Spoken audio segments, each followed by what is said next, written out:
Buenos días a todos. Muchas gracias por su tiempo y su atención. Particularmente un agradecimiento a los organizadores, a la Facultad de Veterinaria y a la Dirección General de Servicios Ganaderos. Saben que cuentan con el interés y el más activo involucramiento de INAC en toda esta situación. Ojalá que esta presentación sirva para sostener conversaciones posteriores en torno al asunto de los residuos.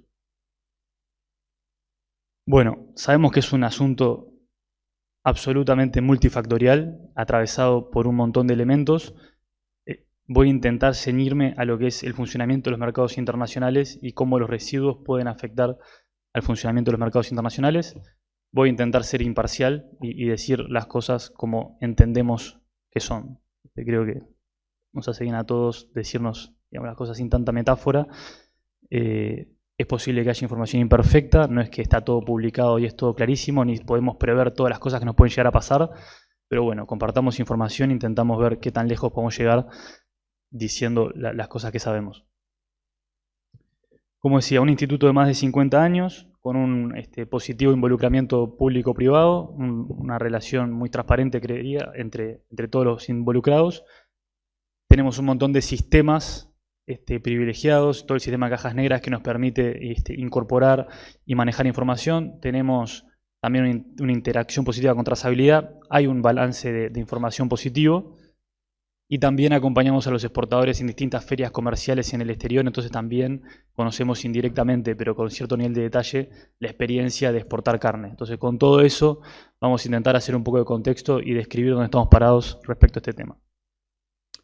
Esta es la composición de la Junta del INAC, un montón de gente, pero lo importante es que es público y privado. Tenemos representantes del Ministerio de Ganadería, también de Industria. Como les decía anteriormente, una relación privilegiada con Cancillería que no está incluida en la Junta. Y después también representantes del sector privado, tanto industria frigorífica como productores. Bien, me saqué de arriba lo más aburrido, vamos a lo fuerte. El asesino es el mayordomo. Estas son las dos conclusiones de la charla. Lo primero, el acceso a mercados es un activo. Yo quiero decir que es un activo porque es algo que genera renta, es algo que genera un retorno, entonces ahí lo podemos ver como un activo. Es un activo delicado y la caricatura es que si nosotros tenemos un incidente de acceso a mercados el lunes, no lo vamos a arreglar el martes. O sea, no es que esto es una papa y lo vamos a sacar rápido. Si tenemos un incidente sobre un activo que genera un retorno y que a todos nos sostiene de alguna manera y que a todos nos beneficia de alguna manera, es delicada la reconstrucción de ese activo. Y no se compra una farmacia y no lo pedís por pedido ya. O sea, es complicado. Es complicada la situación en la que llegamos, y esto como una cosa positiva. O sea, nosotros hemos construido una situación que es muy buena y nos ha costado a todos mucho trabajo. Erosionar esa situación tiene una consecuencia. Entonces, es un activo delicado y valioso, en primer lugar, y en segundo lugar, incidentes tienen consecuencias. No es que las cosas que nos pasan son inocuas y bueno, lo arreglamos rápido, no. Un incidente en esta materia tiene consecuencias materiales bastante claras. No nos hace bien digamos, ser metafóricos en ese sentido. Hay consecuencias. Bien, nosotros exportamos carne y es algo bastante sensible y complejo. Nosotros exportamos carne e importamos requisitos, exportamos carne, importamos sensibilidad, exportamos carne, importamos pretensiones de autosuficiencia de otros países. Nosotros exportamos carne e importamos la sensibilidad de una madre que le quiere dar de comer a su hijo un alimento que es seguro. Entonces, nosotros tenemos que contextualizar que las cosas que nos pasan a nosotros no le pasan a todo el mundo. Y nos pasan a nosotros porque vendemos un producto que es súper sensible. Sensible desde lo nutricional y sensible desde lo político. Entonces, cuando nosotros vemos esta nube de puntos, cada punto representa un tipo de producto. De acuerdo a la clasificación de la Organización Mundial de Aduanas, hay 99 tipos de productos. Carne es el capítulo 02. Cuando las Naciones Unidas calculan todos los aranceles que se cobran de todos los países a todos los productos, termina concluyendo que los productos más gravados con impuestos es la carne y los lácteos. Entonces es un producto sensible políticamente. Los países quieren reservarse algún núcleo de protección propio, un núcleo de producción propia para tener autosuficiencia. Y esos son aranceles y esos son impuestos. Y eso lo ven en el eje horizontal. En el eje vertical pueden ver requisitos técnicos. Esto refiere a la sensibilidad en lo que tiene que ver con la seguridad del producto. Uno no pone un frigorífico hoy y mañana manda un contenedor de carne a China. No funciona así. No lo puede hacer así. Porque los chinos evidentemente quieren garantías y quieren controles y quieren seguridades. Y toda esa intensidad en la seguridad lo vemos en el eje vertical. ¿Cuál es la conclusión de esta gráfica? Que estamos en el rincón donde es sensible, en el vertical y en el horizontal. Entonces, vuelvo al punto. Es un activo, lo hemos construido entre todos, es un activo valioso, es un activo delicado. Es desafiante trabajar ahí y mantener el buen nivel ahí arriba. Cuando nosotros exportamos exitosamente, nosotros podemos ver que es un esfuerzo, digámosle, multicapa, es un esfuerzo complejo de un montón de actores que son diversos. Quizás no todos entendamos bien lo que hace el otro, pero nos necesitamos a todos todo el tiempo. En la base está la apertura técnica de los mercados. El Ministerio de Ganadería, la autoridad sanitaria, tienen que lograr abrir los mercados. ¿O no? El Ministerio de Ganadería tiene que lograr abrir los mercados.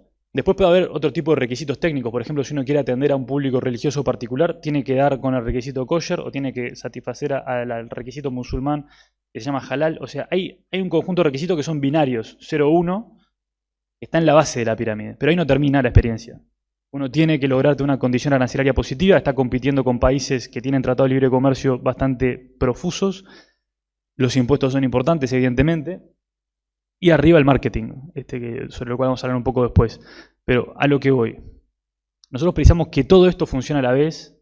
Y si tenemos un incidente en un mercado, cambiar a otro no es indistinto, no es que todo vale lo mismo. O sea, estar en la situación en la que estamos, hemos invertido un montón de activos específicos, hemos construido reputaciones, hemos hecho un montón de esfuerzos que a la hora de tener incidentes, esos incidentes se vuelven costosos porque nos cuesta mucho estar donde estamos. Entonces, una metáfora. Acceso sanitario. Nosotros queremos entrar al mundo, el mundo está detrás de una puerta y para abrir esa puerta necesitamos llaves. La primera llave es la del acceso sanitario. O sea, sin esa llave todo se nos vuelve imposible. Entonces, la primera llave para llegar al mundo es el acceso sanitario.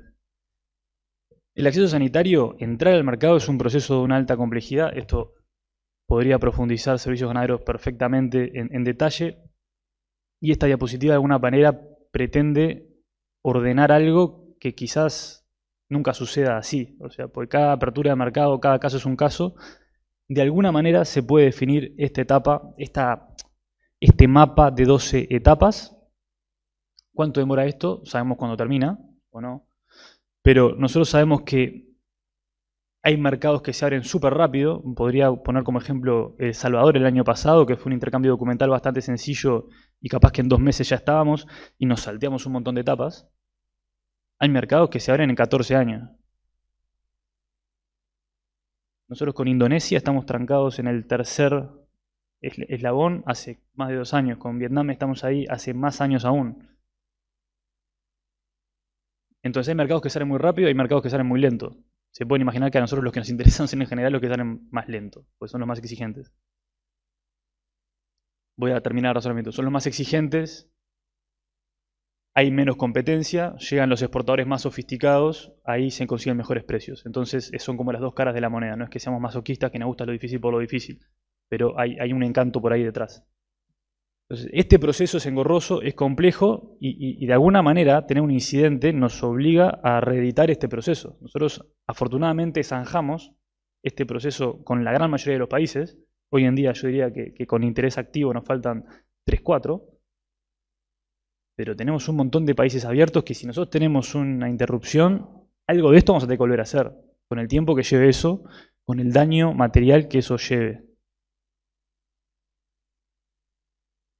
Vamos a hablar un poco más de cuestiones sanitarias, pero lo voy dejando por acá. En segundo lugar, lo arancelario. Bueno, si nosotros tenemos un incidente con un país, bueno, no es que uno puede ir, no sé, elijo un país que está cerca, elijo un país que tiene la bandera con los mismos colores y lo sustituyo. Hay condiciones inherentes a los países que nos dejan... Nosotros vemos el mapa y pensamos que hay 200 países, no hay 200 países, por razones arancelarias, por ejemplo, razones comerciales, etcétera, pero no hay 200 países. Por ejemplo, uno dice, bueno, tenemos un incidente con China, nos vamos a Japón. Bueno, el arancel de Japón es 3 veces superior al de China. Es por alguna razón, por defecto, por la cual no estamos en China, en Japón en primer lugar. Nosotros Japón hoy lo tenemos abierto y el 2% de la carne exportada a Japón. Hay un montón de cosas para meter en el análisis, para incorporar al análisis, para entender por qué estamos acá y por qué no estamos allá. Y para entender por qué no todos los mercados son sustitutos de todos los mercados. Los aranceles son unos de ellos. Que nosotros estemos activamente expuestos a China, a Estados Unidos y a Europa es porque el arancel por defecto de China de alguna manera está en 12% y en Estados Unidos y en Europa hay cuotas que dejan un arancel manejable. Esa es parte de la razón que explica eso también. Y esa es parte de la razón que si el día de mañana tenemos un incidente va a haber consecuencias porque la alternativa no va a ser exactamente igual de buena.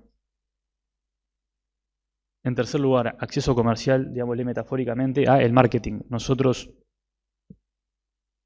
no es lo mismo, o sea, uno vende carne en la medida que se intenta alejar del commodity y llegar al producto especializado, empieza a invertir en activos reputacionales de alguna manera.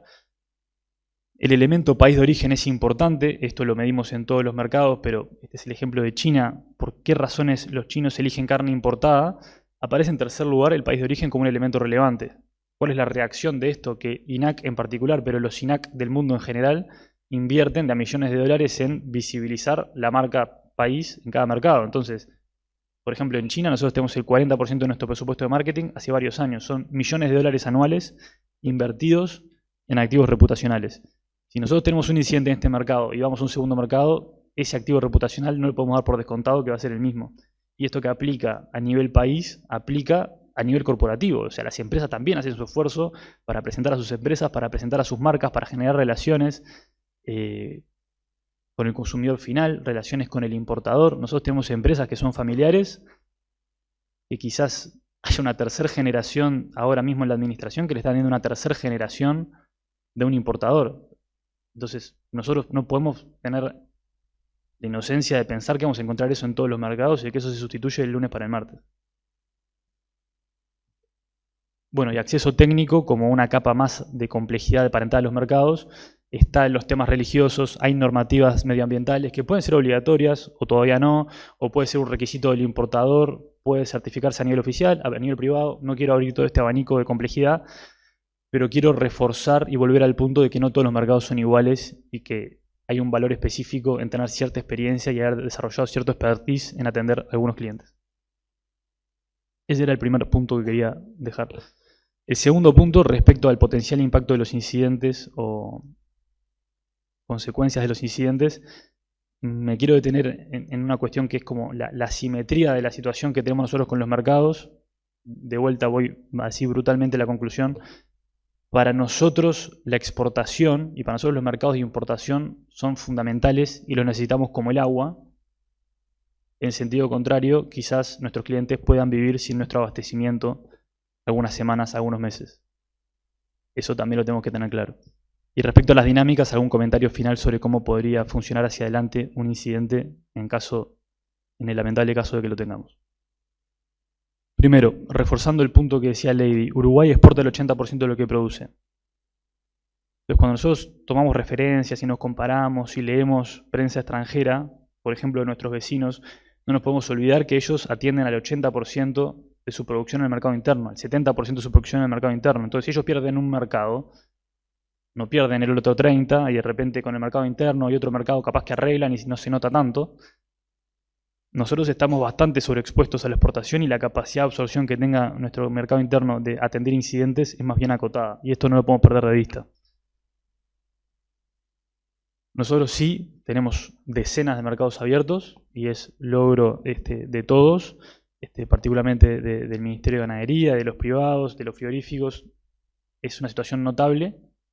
Ahora bien, no podemos dejar de mencionar que estamos en todos lados, pero estamos en 3 lugares. Está todo abierto, pero el 85% de la exportación va a 3 mercados. No es lo mismo perder Trinidad y Tobago que perder China. Lo tenemos que tener presente. Y evidentemente estamos mucho más expuestos a perder los mercados que más utilizamos. Entonces también se da esa situación. Vuelvo al punto que ya les reiteré. No todos los mercados tienen los mismos precios, no todos los mercados llevan el mismo volumen. O sea, uno no puede sustituir un mercado grande con uno pequeño. Nosotros también, esta estructura de mercados de alguna manera atiende, esto lo vamos a profundizar después, esta estructura de mercados atiende al hecho de que hay que compensar. Compensar es que uno faena el animal y tiene que vender todos los cortes. El mercado interno llevará bueno, con cierta intensidad pulpón, colita de cuadril, asado y con el resto. Y ahí está el resto. El resto está en China, el resto está en Europa, el resto está en Estados Unidos. Tenemos un incidente en China. Bueno, notable. Voy a Estados Unidos. Más o menos. Porque nosotros en China estamos vendiendo un montón de carne con hueso que Estados Unidos no llega. Empiezan a pasar esas cosas. Tengo un incidente con Japón. No puedo vender más la lengua en Japón. Bueno, ¿yo a dónde la vendía antes? Sí, lo vendía en Rusia o en Hong Kong. Está notable. Ahí vale un tercio que el valor de Japón. Pasan estas cosas todo el tiempo. Entonces, esta estructura no es casual, tiene su racional y es importante entender que no todo sustituye a todo. En cuarto lugar, me gustaría volver a destacar el tema de las relaciones personales y corporativas, que se construyen con el tiempo, las reputaciones se construyen, la confianza se construye. Tenemos un incidente el lunes, el martes hay que tocar otra puerta y llamar a un desconocido y a ver cómo arreglamos. No es lo mismo. Inversión en marketing público y privado. Y después los aranceles que de vuelta generan ciertos centros de gravedad y nos dificultan movernos a otros lugares y hacen que esta estructura sea una estructura de hecho racional y que optimiza la rentabilidad de nuestra ganadería. Voy un poco más profundo en conceptos presentados anteriormente. Esto es un poco lo que hacen los frigoríficos de alguna manera cuando faenan, la famosa industria al revés, o sea, tienen una materia prima que es el ganado y tienen centenas de productos, al revés de por ejemplo, automotriz que tiene centenas de insumos y hace un auto. Entonces, ellos tienen que tener activos centenas de líneas de producto que tienen que resolver con decenas de clientes y esas decenas de clientes están en distintos países del mundo. Y en el caso de Uruguay, cada animal nuestro tiene que ser elegible para todos los mercados a la vez. Nosotros si estamos teniendo una situación con algún mercado en particular, uno no puede decir, bueno, dejo de faenar los animales que van a ese mercado para especializarme en otro mercado. No, nosotros faenamos animales y le vendemos a todos los mercados. Entonces todos nuestros animales tienen que estar impecables para todos los mercados. No sé si me explico. Entonces, otra contracara a esto es que si a nosotros nos llaman la atención de un mercado porque detectaron algún residuo, perfectamente nos podrían llamar de otro porque es el mismo animal. Entonces, eso es un poco la situación general en la que estamos. No hay mucho lugar para donde esconderse ni hay muchas alternativas. Nosotros tenemos que lograr que todos los animales sean elegibles para todos los mercados. Ese es nuestro destino. Después, el punto, digamos, anticlímax de la presentación. Nuestros clientes tienen alternativas. Nosotros no podemos pensar que nos vamos a ir a sentar a negociar con ellos de una posición de fortaleza y de abrirme mañana el mercado. Primero que nada, tienen la alternativa de la producción doméstica. Si nos pensamos en la Santísima Trinidad, China, Europa, Estados Unidos, son mercados que a veces nos olvidamos y hablamos de la competencia y cómo está Australia. Son mercados principalmente de carne doméstica. Entonces, no hay una necesidad nutricional de que si no está la carne uruguaya, la gente no come. Primero que nada, producción doméstica. Después hay, evidentemente, una masa de importación de otros orígenes que es muy relevante. Y la carne uruguaya, como máximo, ocupa el 2% del total. En estos tres mercados, que son nuestros mercados donde somos fuertes. Entonces, nosotros tenemos 1%, 1% y 2% en los mercados donde somos enormes. No podemos perder esto de relevancia. Nuestros clientes tienen alternativas y cada vez más alternativas. Nosotros vemos que, vamos a decirlo con nombre y apellido, Argentina, Brasil, Paraguay están ocupando cada vez más espacios en cada vez más mercados. Eso tiene su lugar.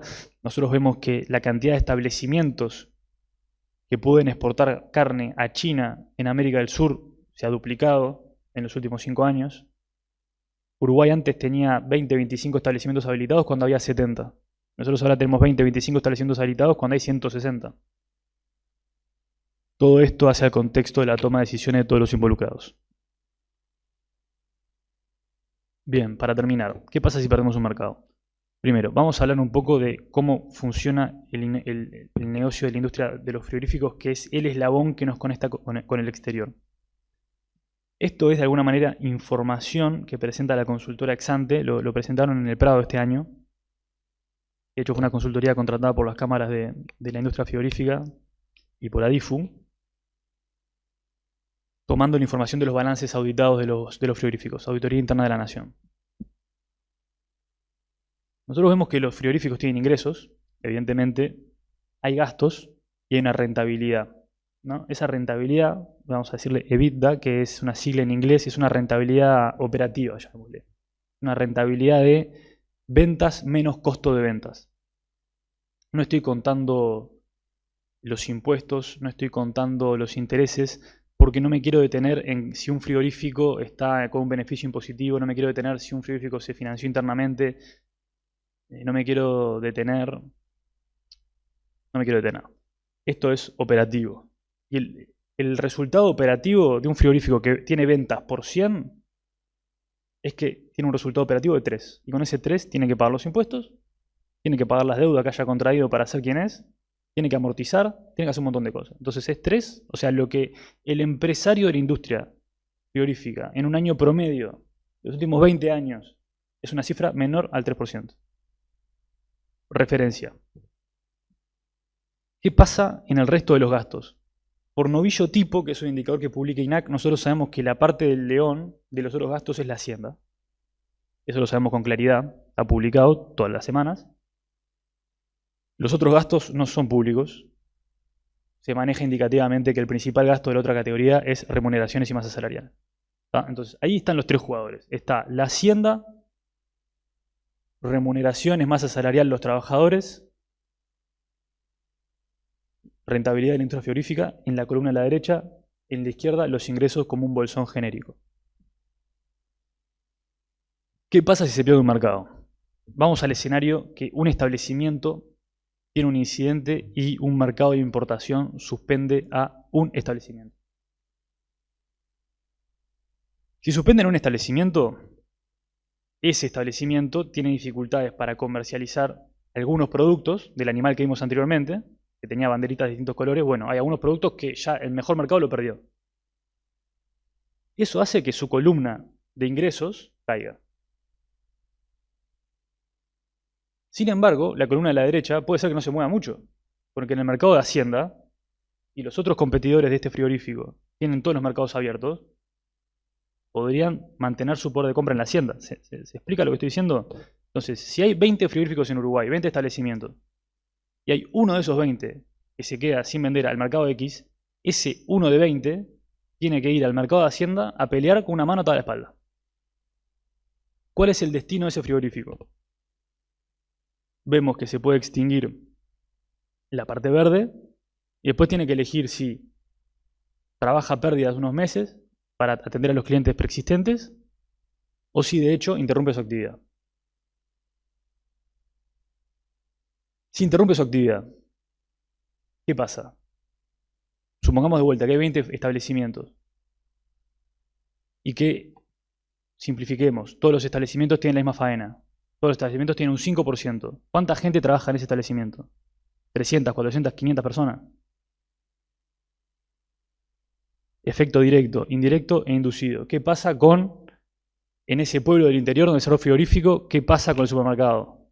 ¿Qué pasa con los que venden servicios en la zona? ¿Qué pasa con? Entonces, eso es a lo que nos exponemos en caso de que un frigorífico tenga un incidente.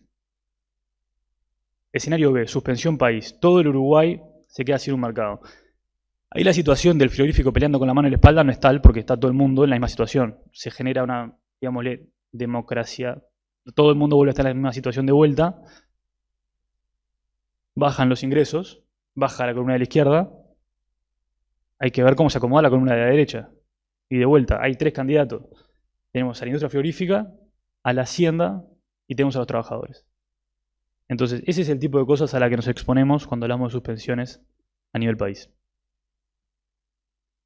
Conclusiones, para terminar, lo que ya he dicho y repito. En primer lugar, el acceso al mercado es algo delicado, complejo de construir, es valioso, es importante protegerlo.